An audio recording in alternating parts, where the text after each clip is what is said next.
Hello, এটা হচ্ছে মামির বাড়িতে আমার সেকেন্ড দিন, আর আমি সকাল সকাল রেডি হয়ে বেরিয়ে পড়েছি আমার ইউনিভার্সিটির মনাদের সাথে দেখা করার জন্য। আমার বাড়ি যেহেতু গ্রাম সাইডে, তাই এই দিকটা না এলে ওদের সাথে দেখাই হয় না। এই যে মিট মাই ফ্রেন্ড সুস্মিতা, পুরো একটা বছর পর আমাদের দেখা হলো। তবে আমি অনেক কিছু প্ল্যান করেছিলাম ওর জন্য নিয়ে আসার, বাট বৃষ্টির কারণে সেগুলো পসিবল হয়নি, তাই নিয়েছিলাম একটা ইয়াররিংস, আর ও নিয়েছিল আমার জন্য এই চকলেটের বক্সটা। তো তারপর আমরা চলে গেছিলাম এই যে আমাদের সব থেকে মেমোরেবল প্লেস, আমাদের ইউনিভার্সিটিতে, যেখানে আমি আমার জীবনের সব থেকে বেস্ট মোমেন্টগুলো কাটিয়েছি।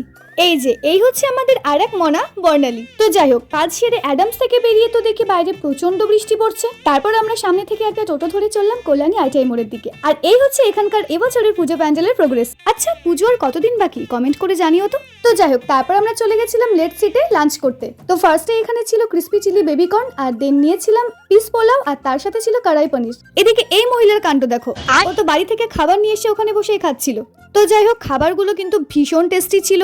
তো খেতে খেতে আমরা প্রচুর গসিপ করেছি, আড্ডা মেরেছি, আর এই দুই মহিলা হচ্ছে প্রচন্ড ক্যামেরা সাই। বাস এইভাবেই কেটেছিল দিনটা। এবার চলো যে যার বাড়ির দিকে রওনা দেবো। ভীষণ ভীষণ মিস করি রে তোদের। আজ তবে আসি, চলো টাটা।